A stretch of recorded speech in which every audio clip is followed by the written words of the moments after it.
Bonjour à toutes et à tous, les amis. On se retrouve pour une vidéo review de SmackDown du 28 août 2020. Donc, c'était le dernier SmackDown en date.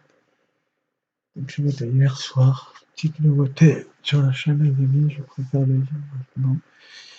Les vidéos pronostiques et les reviews de SmackDown, les vidéos pronostiques de pay-per-view, bien évidemment, sont ensemble. C'est-à-dire que on aura la review de SmackDown suivie de la review de la vidéo pronostique, pardon. Donc, pour commencer le show de ce soir, on a eu une petite promo de Jeff Hardy. Donc, Jeff Hardy, le seul régime qui s'est vanté d'avoir battu AJ Styles, qui n'est pas tout à fait vrai, qui n'est pas tout à fait vrai, les amis. Enfin, il a triché, logiquement, la semaine dernière, il a triché pour récupérer le titre. Mais c'est arrivé comme ça. Et donc, Jeff Hardy a lancé un Open Challenge. Mais c'est AJ Styles qui arrivait et qui s'est plaint que Jeff Hardy avait triché.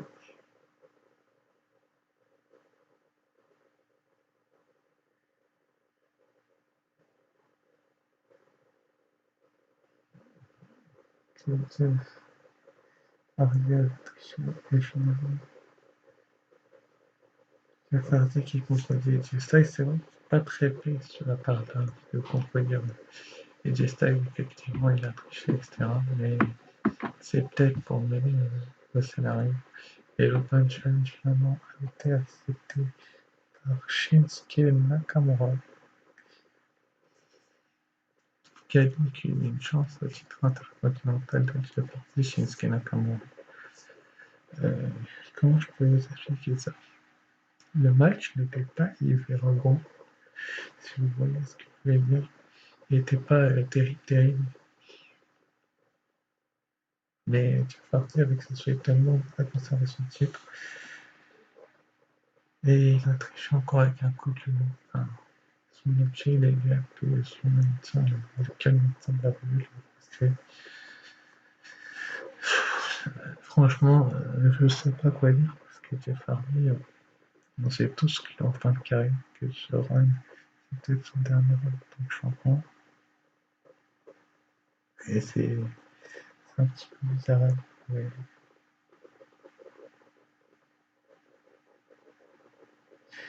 mais, mais voilà quoi, Jeff Hardy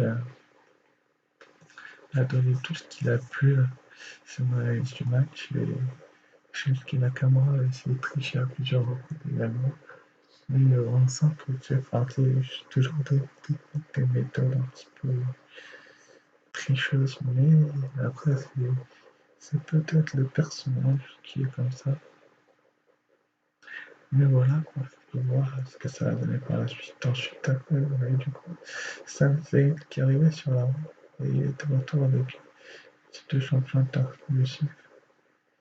Et il se considère comme toujours comme champion. Effectivement, c'est vrai que Sami Zayn n'a pas perdu le titre en lui-même. Il a organisé un tournoi parce qu'il était parti, mais il n'a pas perdu le titre. Effectivement, je suis d'accord, il a une petite confrontation avec Jeff Hardy où il lève tous les deux le titre. C'est un petit peu bizarre comme confrontation parce que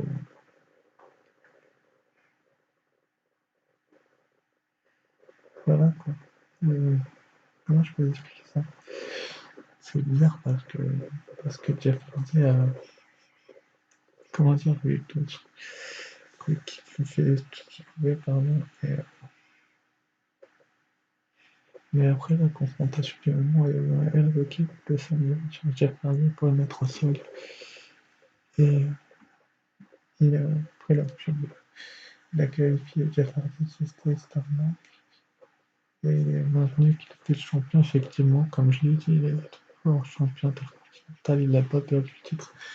C'était juste bien expliqué à cause du Covid. Mais ça, c'est autre chose. C'est une histoire. Mais Sami Zayn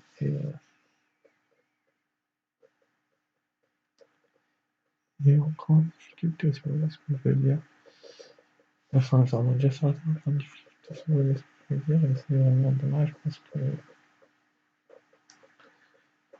que, comment dire,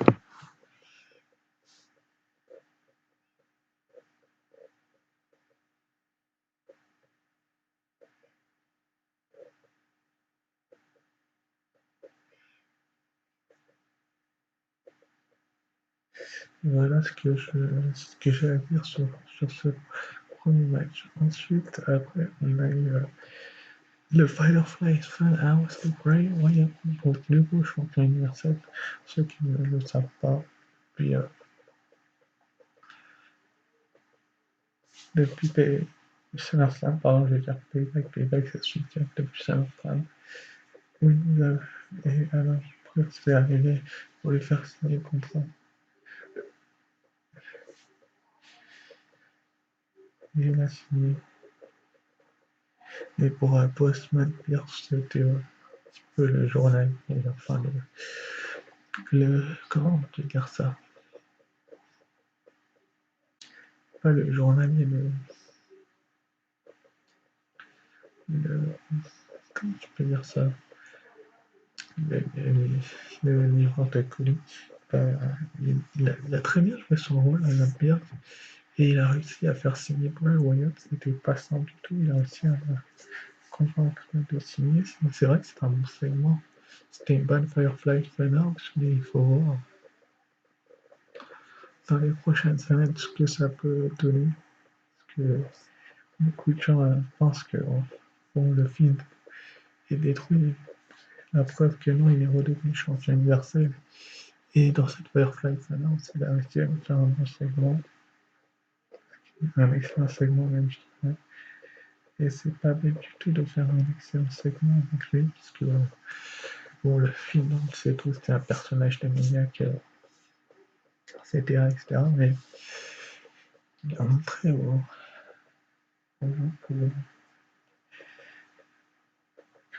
comment dire, que Postman Pierce c'était un bon libraire de contrat. Et on espère tous que le film va, qu'il a dit qu'il aimait affronter Roman, va tout donner dans ce match parce que c'est un bon match. D'ailleurs, je serai là pour le pronostic tout à l'heure. Et donc, franchement, le segment était excellent. Et c'est vraiment les Firefly Funhouse qu'on aime. Et Wyatt a été excellent dans son rôle et post-match. Ensuite, après, on a eu Matt Riddle qui, qui, euh, qui est arrivé. Et il a été coupé par la venue du paiement de comment dire, King Corbin. Et il a accepté de défier c'est Shorty D qui a affronté donc, dans chaque match de cet épisode Matt Riddle. Donc Matt Riddle contre Shorty D. Et c'est Matt Riddle qui a gagné dans le squash match. Effectivement, c'est vrai que c'est étrange que Shorty D soit fait squash aussi rapidement, mais est-ce que c'est pour. Comment je peux dire ça? Est-ce que c'est pour le rôle qu'a Shorty D de l'armand King Corbin qui s'est fait squash par un peu et ensuite on a l'autre qui a objecté King Corbin du ring. Bon bah ça c'est fait, mais Matt Riddle franchement il commence à prendre de l'assurance.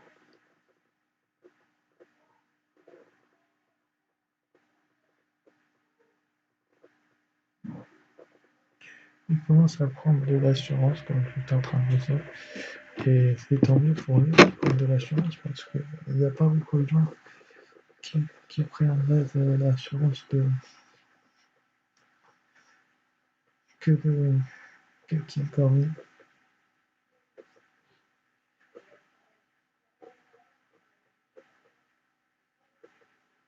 Que King Corbin également, il a pris beaucoup d'assurance, mais comment je peux dire ça?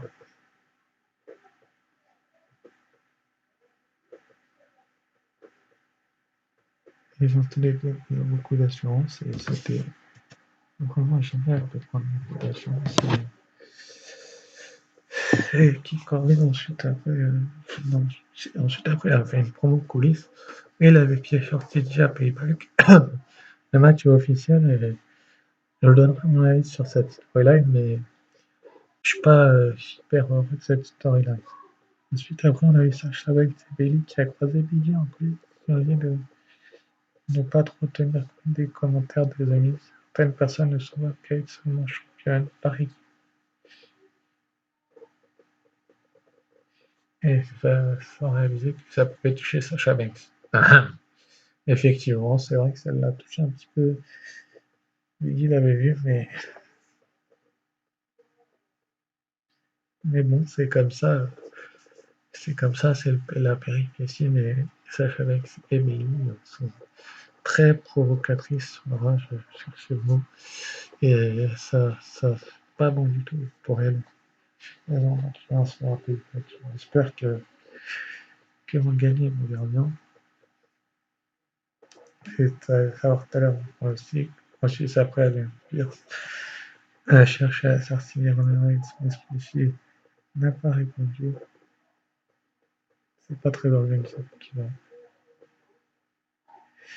Ensuite, après, on a eu Sacha Banks et Bailey qui expliquent qu'elle vit la semaine la plus compétitive de leur carrière. Leur défense de titre de West, maintenant, on doit défendre les titres, genre, par équipe, à Payback dimanche, mais comme elles sont meilleures, elles y arrivent.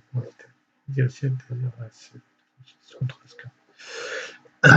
C'est vrai que c'est compliqué de laisser, Sacha Banks défendre son titre contre Asuka, mais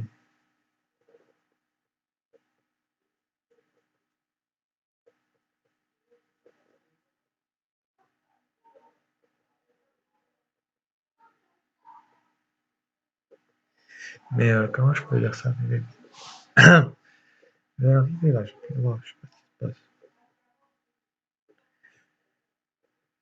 Et sur les River, elles vont y arriver, tu sais, c'est franchement. Et Bailey a dit qu'elle était déchirée. Enfin, franchement, le roman d'amitié entre Sacha Banks et Bailey est très touchant. Leurs promos, elles sont toujours aussi excellentes. Et comment je peux faire Comment je peux dire ça Comment je peux dire ça Elles sont toujours aussi excellentes. Et Shayna Baszler et Nia Jax n'ont pas manqué de nous rappeler qu'elles ne peuvent pas se blairer l'une et l'autre. Et dans la vie des gens qui pas les plus fortes et communes dans le C'est vrai que Sacha Banks a dit qu'elle se laisserait pas abattre par Shayna Baszler et Nia Jax. Et les Bailey sont toujours championnes par équipe et amies dimanche. Enfin, ils le seront toujours. Euh, comment dire, Sacha Banks et Bailey, on sent que les tensions commencent à se créer légèrement, mais c'est vraiment léger. Et c'est encore trop tôt pour les séparer, je pense. Euh, Puis ce serait dommage que.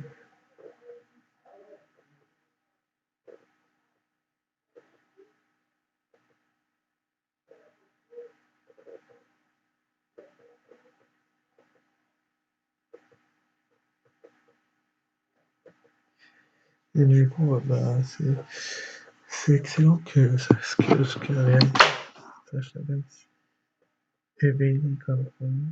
C'est vraiment très bon. Elles sont encore un cran au-dessus au micro, mais comment dire, c'est pas simple du tout de se retrouver face à Nia Jax et Shayna Baszler qui peut déjà s'attendre. Mais franchement, on espère tous que ce match va être bon parce que c'est pas tout le monde qui donnera ce match-là. Et voilà quoi, et pour ma pronostic, je sais pas quoi faire. Enfin, je vais vous dire ça. Juste après, on a eu Adam Pierce qui voulait faire Sinistrement, mais il était pas content, c'est vraiment en train de changer un peu. Braun Strowman a affronté Drew Gulak dans un squash, évidemment. Drew Gulak s'est fait littéralement démolir. Mais quand je dis qu'il s'est fait démolir, c'est démolir. Et c'est pas simple de s'appeler Drew Gulak et de se faire démolir de la sorte. Et comme Braun Strowman a signé contrat pour un match de championnat de ce dimanche. Mais voilà quoi, Drew Gulak s'est fait démolir. J'ai pas grand chose à dire sur ce match parce que franchement, Drew Gulak s'est fait littéralement démolir par Bronson Reed. Et on voit qu'il est enragé d'avoir perdu son titre universel qu'il avait gagné un petit peu par défaut, je veux dire ça comme ça. Et du coup, bah, je passe parce que j'ai rien à dire dessus en fait, c'est juste fait détruire. Après, on a eu la lutte House enfin Cesaro qui a affronté Kalisto et Cesaro a battu Kalisto avec un roll-up. Donc là encore, un roll-up, bah, il y a eu une dissension dans la lucha House partie et c'est vraiment dommage. C'est vraiment dommage comment dire ça, que Kalisto se soit fait avoir par Cesaro parce qu'on aurait pu espérer beaucoup mieux que ça. Et ensuite, ce que je peux lui rajouter d'autre, bah, franchement, c'est dommageable quoi qu'il se soit fait avoir de la sorte en roll-up de Cesaro. Ses amis de la Lucha House Party l'ont distrait, je sens que c'est la fin de la Lucha House Party et c'est dommage en fait. C'est que c'est une très bonne équipe et que. Comment je vais expliquer ça? Et qu'ils ont. Et,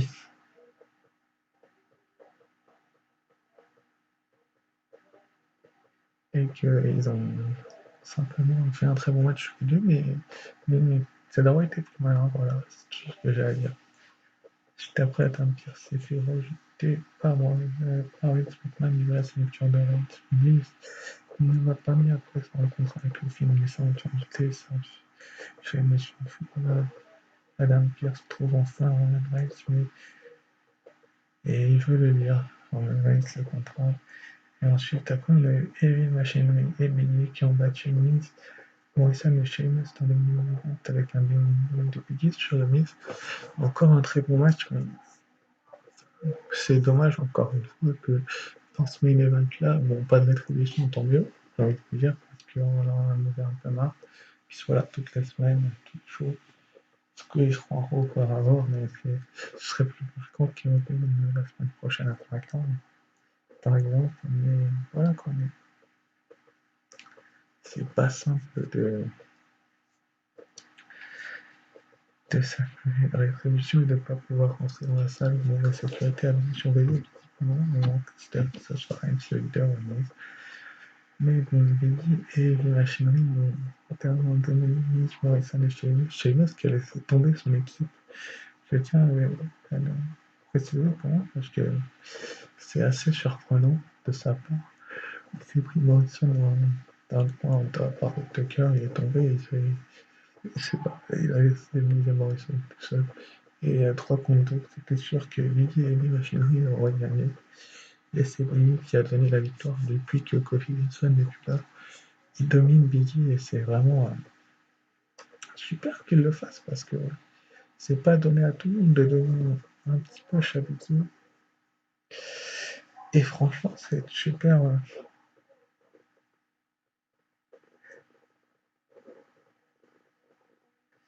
C'est vraiment super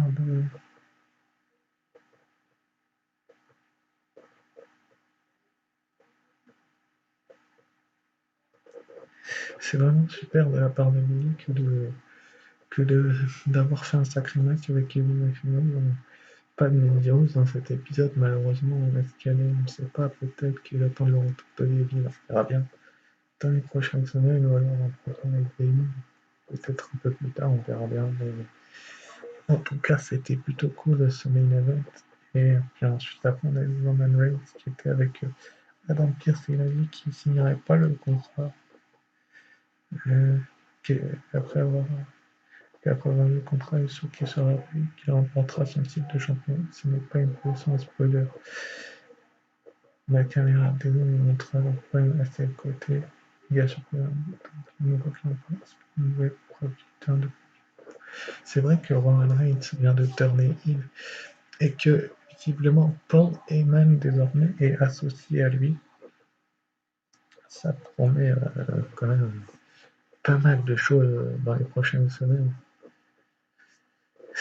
Et ça va être cool parce que franchement, pour Roman Reigns et Paul Heyman, ça va être énorme parce que je pense qu'ils pourraient bien s'entendre les deux. Mais c'est tant mieux en fait qu'ils s'entendent pour le moment. Et voilà, quoi, c'était juste génialissime que, que, ce, qu'il se fasse ça. Mais c'est pas un épisode moyen, effectivement, et que la seule intérêt, c'était vraiment ces polémiques. Sinon, c'est la signature d'Alan Pierce, et le reste, c'est juste du remplissage, effectivement. Mais bon, c'est comme ça, on ne peut pas changer ça. Mais bon, oui, c'est le nouveau Polyman Guy. Le nouveau Polyman Guy, pardon. Et donc, je vais vous enchaîner tout de suite avec la vidéo pronostic de Payback. Donc, je vais vous donner la carte.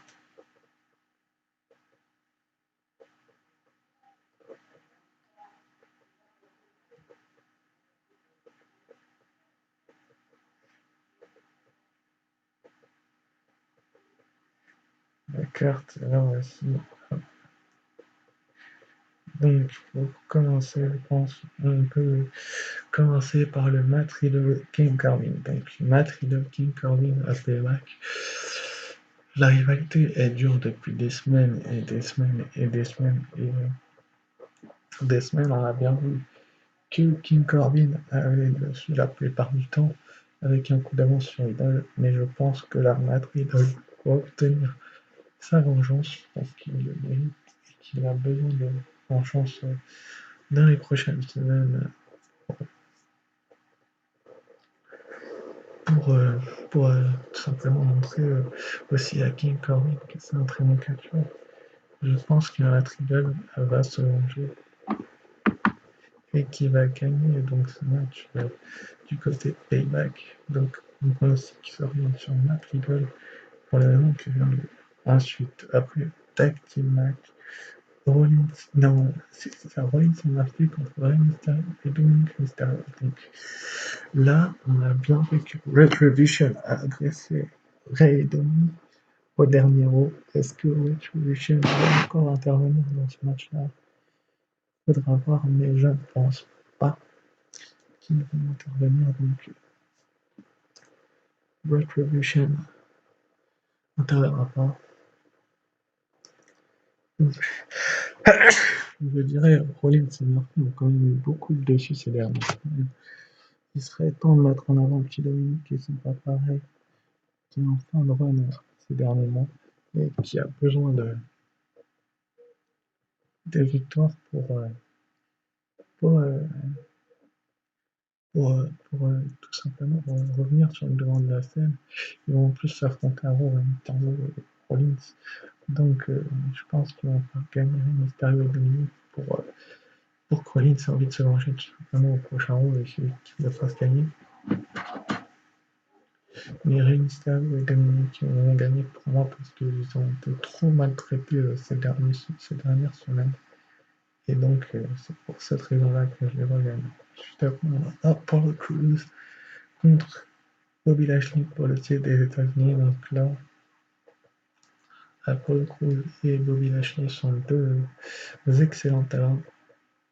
Apollo Crews a triché lors du bras de fer du dernier round. Et on peut que lui en. On ne pas lui en vouloir, mais comment dire, on peut que lui reparler pendant des mois, mais je pense que Apollo Crews a son mot à dire dans ce match, mais je vois quand même Bobby Lashley repartir champion des États-Unis. Il a eu opportunité après opportunité, détruire sur après destruction, et puis là c'est Apollo Crews malheureusement qui a eu dessus juste avant le show. Certes, il y avait un seul show contre SummerSlam et Feedback, mais je pense que Bobby Lashley va repartir avec le United States Championship.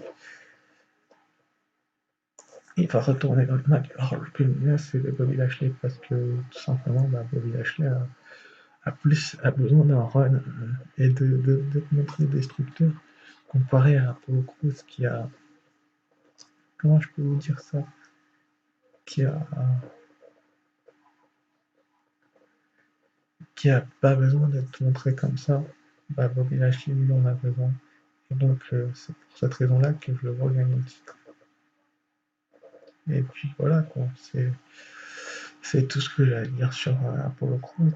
Et Bobby Lashley. Ensuite, après, on aura le Women's Tag Team Championship, donc Bayley et Sasha Banks qui vont défendre leur titre contre Shayna Baszler et Nia Jax. Est-ce que Shayna Baszler et Nia Jax vont remporter les titres? J'ai deux suppositions possibles. Avant de vous donner mon pronostic. Première supposition, elles s'entendent comme Sheamus et Cesaro à l'époque après leur série de matchs et à remporter les titres. Deuxième supposition, l'une abandonne l'autre et elle perd le match. Laquelle est la plus probable à mon avis que Nia Jax abandonne Shayna Baszler? Je vais m'expliquer pourquoi. Elles ne peuvent pas se permettre que ce soit l'une ou l'autre. Et puis, non, que Shayna Baszler abandonne plutôt, parce que je pense que c'est ce qui va se passer. Je vais vous expliquer pourquoi. Parce que pour moi, j'ai tranché. Je pense que Shayna Baszler, comment je peux dire ça, ne va pas s'entendre avec Nia Jax pendant le match, comparé aux championnes qui s'entendent quand même depuis quelques semaines. Je pense qu'ils s'entendront pas. Et donc, ça va profiter à Sasha Banks et à Bayley qui vont porter leur finisher par équipe pour conserver les titres. Donc, c'est encore un petit peu trop tôt pour leur faire perdre les titres. Je dis pas que Nia Jax et Shayna Baszler vont perdre, vont pas gagner les titres. Après, c'est que mon ami a le droit de pas être d'accord. Peut-être qu'elles vont les gagner et vont me surprendre, mais je vois Sasha Banks et Bayley là, un petit peu plus mon rapport que les deux, certes, je ne dis pas le contraire, mais Sasha Banks livrait un titre, des titres par équipe, tout simplement, avec Bayley. Elle a perdu à SummerSlam, elle a perdu à Raw. Vous n'allez pas la faire perdre à Payback, elle aura tout perdu, elle aura littéralement la haine. Si ça arrive, je pense qu'elle va péter la gueule de Bayley. Et je pense que personne ne veut que ça arrive, à part les rageux qui les aiment pas. Donc, je les vois conserver les titres pour cette raison-là. Et aussi parce que pour moi, elles sont quand même à 3-4 mois de règne, mais elles se prendre les titres semaine après semaine après semaine. Et puis Nia Jax et Shayna Baszler. Shayna Baszler l'a dit elle-même, je suis la prochaine à défier Asuka pour le titre de Raw. Ils ont mis ça de côté. Mais si elle gagne le titre, Shayna Baszler ne pourra pas défier Asuka parce qu'elle sera championne par équipe et elle devra les défendre, tout simplement. Et puis Nia Jax aussi voudra sans doute rencontrer Asuka si elle perd. Et puis elles ne vont pas s'entendre, je les vois pas s'entendre, tout simplement. Elles ne se blâment pas, elles l'ont dit au dernier SmackDown et voilà. Ensuite, après, on aura le Keith Lee contre Randy Orton. Donc Keith Lee, Randy Orton, pour moi, Keith Lee va gagner ce match. Non, c'est Keith Lee va gagner ce match parce que Keith Lee va être montré en tant que top babyface de la compagnie. Il vient d'arriver, le gars. Le mec vient d'arriver. Et tu vas pas le faire perdre alors qu'il vient d'arriver. Tu vois ce que je veux dire ou pas? Est-ce que vous voyez ce que je veux dire? Tu le fais perdre, c'est une insulte pour lui, tu vois. Le gars arrive et il a perdu il y a une semaine maintenant, je pense qu'on est face à Kyle parce qu'il a rendu un camp depuis, donc il ne peut pas retourner nécessaire. Mais bon, Kisly, lui, va gagner ce titre et une fois qu'il aura. Non, va gagner cette victoire et une fois qu'il aura gagné, Orton va l'attaquer. Et c'est là que peut-être Drew McIntyre va venir le sauver. Puis dans un prochain round, ça arrive qu'on a une autre match et que là, Drew fasse son retour. Mais bon, c'est un adversaire de transition pour Orton. On sait très bien que Keith Lee va gagner ce match parce que Keith Lee vient d'arriver. Et c'est vraiment dommageable que de le mettre de la sorte en avant en le faisant comment dire, gagner. Et donc voilà quoi. Suite après en main event, nous avons le Universal Championship Triple Threat No Holds Barred match entre Roman Reigns accompagné de Paul Heyman, nous avons compris le film, et Braun Strowman. Roman Reigns n'a jamais perdu le titre universel. Je tiens à le rappeler parce que beaucoup de gens le pensent qu'il l'a perdu, mais il l'a jamais perdu, il l'a abandonné suite à sa leucémie. Le Fiend vient de gagner le titre, oui, mais Roman Reigns vient à peine de revenir. Les plans étaient que Roman Reigns conserve le titre à SummerSlam face au Fiend. Donc maintenant qu'il est de retour, je pense que Roman Reigns va gagner ce titre, histoire de montrer que son personnage top heel de maintenant, un peu sadique, sans doute avec un peu d'aide de Paul Heyman, ce ne serait pas impossible. Le top heel, est excellent. Et il va le gagner. Il va regagner le titre universel. Le film a récupéré le titre pour une petite semaine. C'est comme ça, mais ce film, ça va continuer jusqu'à Clash of Champions. Faudra voir. Mais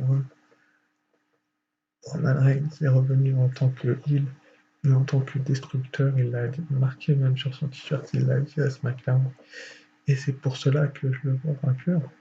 Tout simplement. Et pour cela, et donc c'est sur ce que je vais vous laisser quitter pour cette review de SmackDown. C'est le principe de Playback. À lundi pour la review de Payback. Et on n'en pas après dans la review de Raw. Très vite, ciao.